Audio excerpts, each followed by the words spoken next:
Hello students, welcome to my YouTube channel Accountancy Genius with Anu Goyal.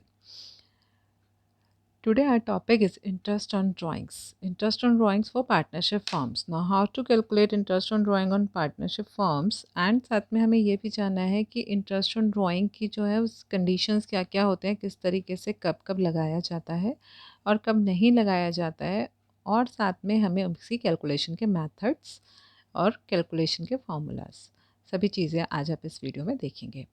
First is interest on drawings. तो drawings आप लोगों को clear है कि drawings दो तरह की थी, हमने पहले भी डिस्कस किया है इस चीज़ को कि ड्राइंग्स दो तरीके से की जा सकती है। एक होता है परमानेंट विड्रॉल जिसको हम आउट ऑफ कैपिटल भी बोलते हैं, और दूसरा होता है आउट ऑफ प्रॉफिट्स जो कि परमानेंट बेसिस के लिए नहीं बल्कि रेगुलर यूजेस के लिए, जो पार्टनर्स को अपने होमली यूजेस के लिए पैसा चाहिए होता है वो अपने बिजनेस से विड्रॉ करते रहते हैं, तो वो आउट ऑफ प्रॉफिट होता है। तो इंटरेस्ट ऑन ड्राइंग जो होता है वो आउट ऑफ प्रॉफिट्स वाली ड्राइंग्स पर कैलकुलेट होता है।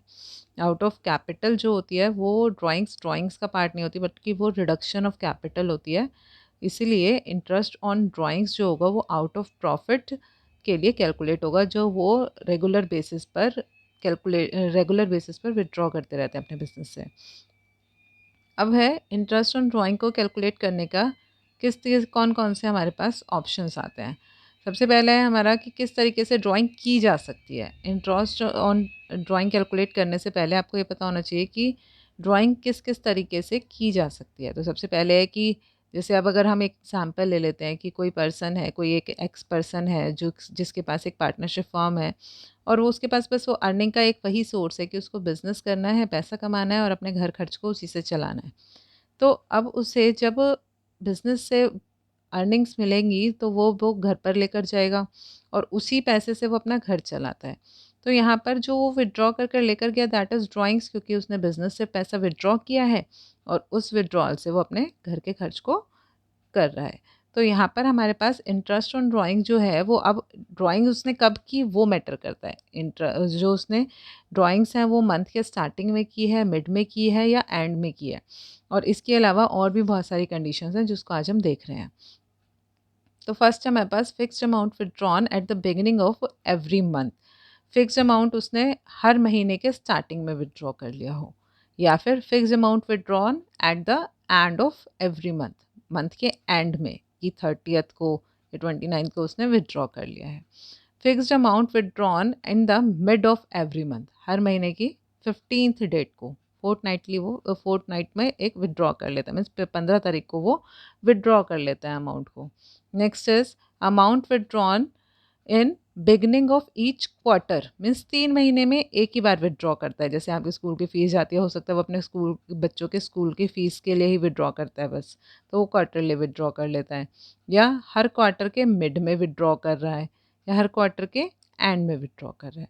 उसके बाद है हर हाफ ईयर के स्टार्टिंग में विड्रॉ कर ले, हर हाफ ईयर के मिड में विड्रॉ कर ले, या हर हाफ ईयर के एंड में विड्रॉ कर ले।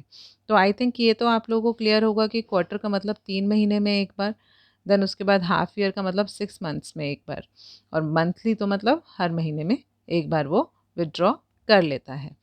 इसके अलावा वो इरेगुलर बेसिस पर भी विड्रॉ कर सकता है। मीन्स ऐसा ज़रूरी नहीं है कि उसने एक पैटर्न बनाया हुआ हो कि हर महीने ही मुझे विड्रॉ करना है या हर क्वार्टर में विड्रॉ करना है। वो इरेगुलर बेसिस पर जब ज़रूरत है तब विड्रॉ कर ले कि मेरा ही तो बिज़नेस है, तो कर सकता है वो ऐसा भी। लेकिन अभी हम कर रहे हैं रेगुलैरिटी वाला बेसिस। रेगुलैरिटी मीन्स उसने एक अपना सीक्वेंस बना रखा है कि मुझे हर महीने की 1 तारीख को पैसा विड्रॉ करना है या 15 तारीख को करना है या 30 तारीख को करना है। तो उसके लिए हम किस तरीके से कैलकुलेशन करेंगे। First is interest on drawing के लिए हमें फॉर्मूला क्या है, जो नॉर्मल हमने एक सिंपल इंटरेस्ट का फॉर्मूला पहले भी 6th-7th क्लास में पढ़ा है, that is total amount into rate into time upon 100, right. अगर मंथ्स में होता था तो अपॉन 12 लेना होता था। तो यहाँ पर ड्राइंग्स जो होगी वो मंथ्स में ही होने वाली है हमारी, क्यों? क्योंकि हर महीने के मंथ स्टार्टिंग में, एंड में या मिड में, या क्वार्टर के स्टार्टिंग में, एंड में, मिड में, इस तरीके से उसने विड्रॉ किया है, तो इसलिए टाइम अपॉन 12 है। तो total drawings into rate of interest into time upon 12 into 100। तो ये हमारा जो फॉर्मूला है that is interest on drawing. अब उसके बाद टाइम कैसे पता चलेगा, क्योंकि उसका तो ये है कि उसने हर महीने की 1 तारीख को विड्रॉ कर लिया, तो कितनी बार आप 12 टाइम्स इंटरेस्ट थोड़े ही लगाएंगे, इतना टाइम तो होता भी नहीं है। और ये क्वेश्चन जो है वो ज़्यादा 1 से 2 मार्क्स में होता है। अगर किसी बड़े क्वेश्चन का भी पार्ट है तो इसकी जो वर्थ है वो उतनी ही बनकर आती है 1 से 2 मार्क की। तो इसके लिए हमारे पास एक फॉर्मूला होता है time period. How to calculate time period is equal to time left after first drawing plus time left after last drawing upon 2। ये जो अभी हमने ऊपर पढ़े हैं 8-9 केसेस, उन सब के लिए 9 केसेस हमने पढ़े हैं। 9 केसेस के लिए पूरे सब के लिए एक ही फॉर्मूला हमारा काम कर जाएगा, क्योंकि टोटल ड्राइंग्स जो होगी वो हमें पता चल जाएगी। जैसे आपको दिया 1000 उसने पर मंथ विदड्रॉ किया एट द बिगनिंग, तो इसका मतलब 12,000 रुपये उसने विदड्रॉ कर लिया पूरे साल में। इनटू रेट आपको कुछ भी दिया हुआ है 10%, 12%, तो वो आपको क्वेश्चन से मिल जाएगा। अपॉन 100 ये हमें पता ही है, इंटू 12 ये भी हमें पता है। सिर्फ टाइम हमें यहाँ पर थोड़ा क्लियर नहीं दिया हुआ है कि हर महीने की 1 तारीख को किया है, तो कितना टाइम हमें कैलकुलेट करना चाहिए। तो उसके लिए हमें करना है time left after first drawing plus time left after last drawing upon 2। तो उसमें हमारा किस तरीके से कैलकुलेशन होगा, देखिए बिल्कुल सिंपल है। मंथली जब हम बात कर रहे हैं तो मंथली में हमने लिया बिगनिंग में, अगर बिगनिंग में स्टार्टिंग में अगर उसने 1 तारीख को उसने विदड्रॉ किया है, तो अगर 1 अप्रैल को उसने विदड्रॉ किया है, क्योंकि हमारा सेशन अब अप्रैल से लेकर मार्च तक फिक्स हो चुका है, 31 मार्च को क्लोजिंग करनी होती है। तो यहाँ पर हमारा बिगनिंग में अगर 1 अप्रैल को उसने विदड्रॉ कर लिया है, तो उसके बाद 1 साल में कितना टाइम बचा है, पूरे 12 महीने, plus time left after last drawing. Time left after last drawing मेरा कितना होने वाला है, सोचिए। Time left after last drawing मेरा हो रहा है क्योंकि उसने 1 मार्च को विदड्रॉ किया है, तो मार्च का मंथ पूरा बच जाता है, तो दैट इज़ 1 मंथ। तो time left after first drawing is 12 months plus time left after last drawing is 1 month upon 2। तो टोटल हुआ 13 upon 2 equal to 6 into 1/2 means आप 13 अपॉन 2 भी ले सकते हैं। यानी कि यहाँ पर टाइम की जगह पर आ जाएगा, जैसे अगर हमारा क्वेश्चन 1000 से था तो 12,000 इंटू 5% का रेट हमने सपोज कर लिया अपॉन 100 इंटू यहाँ पर आ जाएगा मेरा 13 अपॉन 2 और साथ में इंटू 12 भी आएगा। तो इस तरीके से मेरा फॉर्मूला प्रिपेयर हो जाता है। उसके बाद नेक्स्ट है हमारा time left after first drawing. तो टाइम मिड में अगर हम बात करें तो 15 तारीख को विड्रॉ किया है, तो 11 महीने पूरे बचते हैं और साथ में हाफ मंथ और बच जाता है, क्योंकि 15 दिन हमारे अप्रैल के भी बचते हैं। और उसके बाद अगर उसने 15 मार्च को विड्रॉ किया है तो 15 डेज मार्च के भी बच रहे हैं, तो टोटल हुए 12 अपॉन 2 दैट इज 6 मंथ्स। तो यहाँ सिंपली आ जाएगा 6 अपॉन 12। उसके बाद एंड ऑफ द मंथ की अगर हम बात करते हैं तो एंड ऑफ द मंथ में time left after first drawing हमारा कितना हो जाएगा, दैट इज अप्रैल ख़त्म हो गया, तो अप्रैल के बाद 11 मंथ्स बच गए, और इसी तरह से मार्च 31 को विड्रॉ किया है तो कुछ भी नहीं बचता है, तो 0 हो गया upon 2 that is 11 upon 2 that is 5 into 1/2। तो इस तरीके से आप ये वाला भी ले सकते हैं और ये भी, ये मंथ्स में कैलकुलेट होकर आ गया आपका टाइम।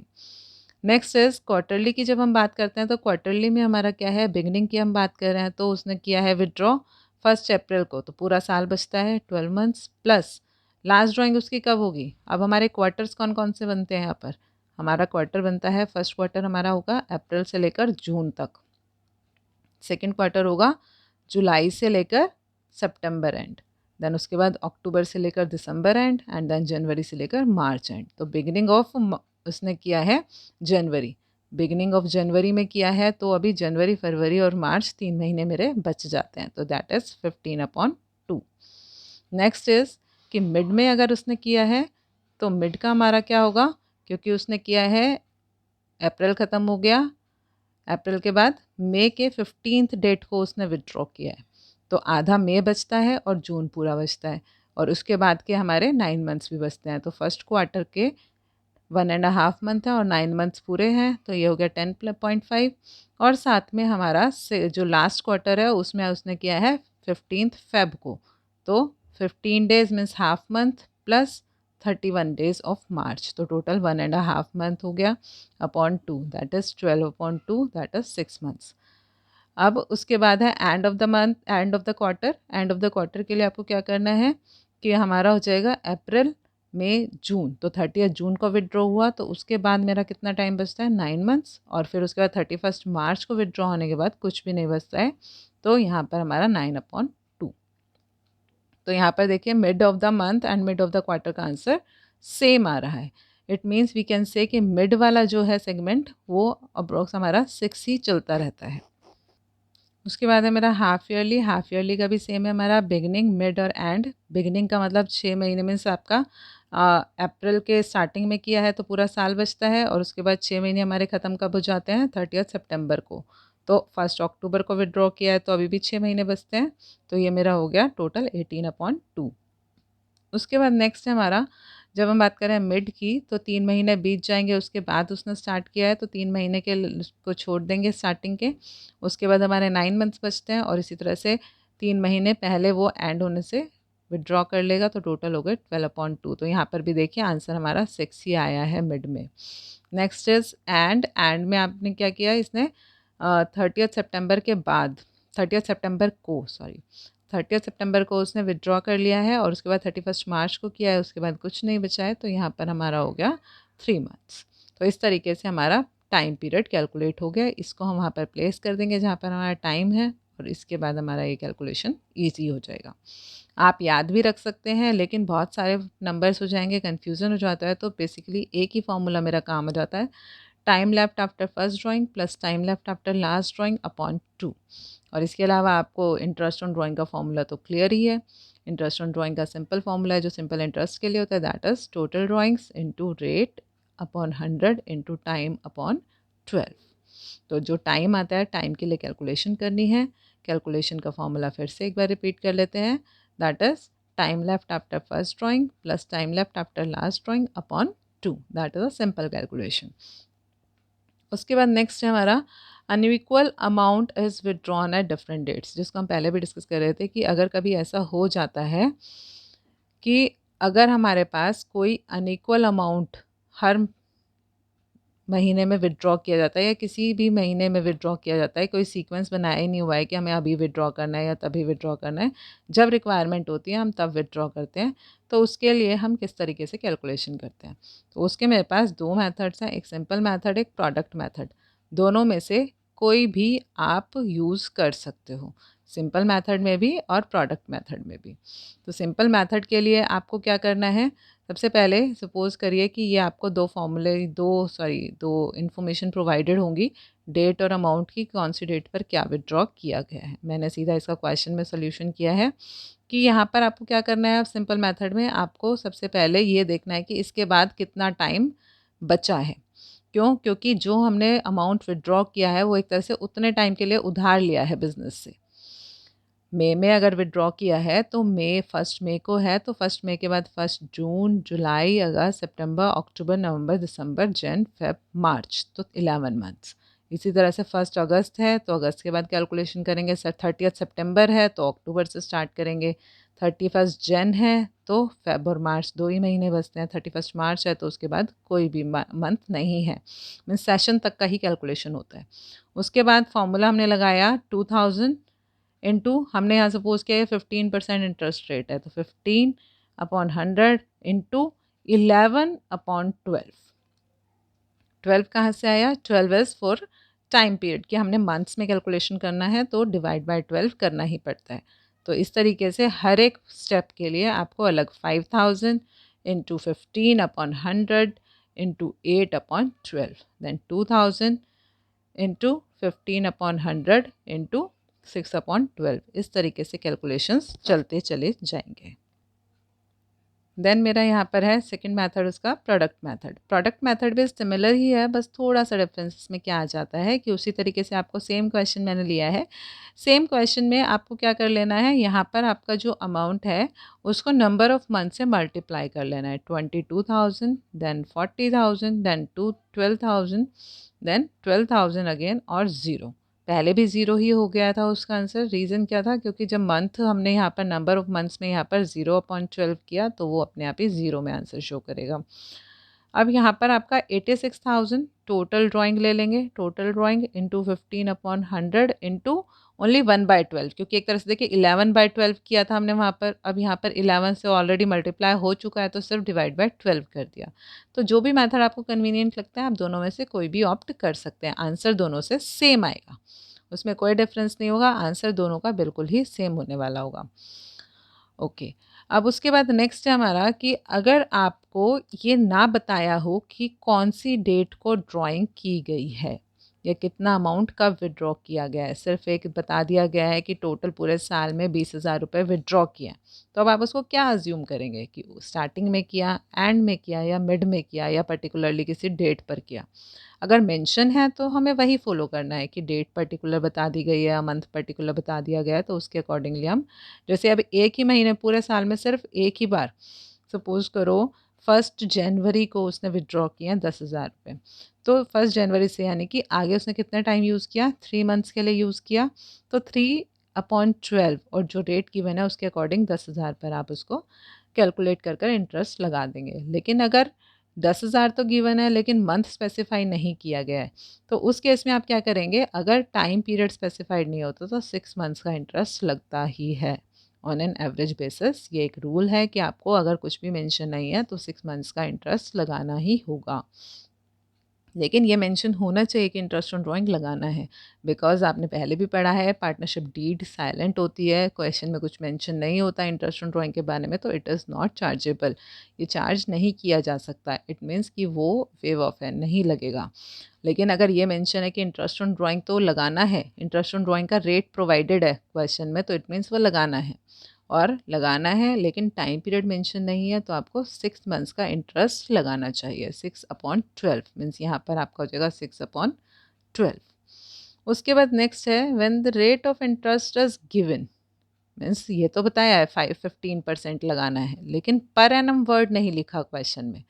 हमने पढ़ा है ना, interest is provided at the rate of पर 15% पर एनम, तो पर एनम पीए जो है वो मिसिंग है क्वेश्चन में। इट मीन्स कि आपको टाइम पीरियड कंसिडर नहीं करना, जो अमाउंट गिवन है उस पर डायरेक्टली आपको 15% मीन्स जो भी रेट प्रोवाइडेड है उस पर आपको कैलकुलेशन कर लेना है। It means total drawing into rate upon 100। ये क्वेश्चन सबसे ज़्यादा कन्फ्यूज़ करता है, बिकॉज करते करते आप भूल जाते हो क्वेश्चन को कि पर एनम नहीं है, और आप पर एनम में 6% 6 मंथ्स के लिए कैलकुलेशन कर देते हो और वो क्वेश्चन गलत हो जाता है, मीन्स मैच नहीं हो रहा है, इस तरह की प्रॉब्लम्स आ जाते हैं। तो इस चीज़ का ध्यान रखिए कि ये छोटे छोटे वर्ड्स जो हैं ये बहुत ज़्यादा प्रॉब्लम क्रिएट कर देते हैं क्वेश्चन करने में। तो सबसे ज़्यादा इम्पॉर्टेंट है आपका कॉन्सेंट्रेशन और प्रेजेंस ऑफ माइंड। तो अगर आप प्रेजेंस ऑफ माइंड के साथ काम करते हैं तो आप बिल्कुल सक्सेसफुल हो सकते हैं। तो इस तरीके से हमारा इंटरेस्ट ऑन ड्राइंग कैलकुलेट किया जा सकता है। होपफुली आप लोग सभी को समझ में आ गया होगा। Please like and subscribe the video. Thank you.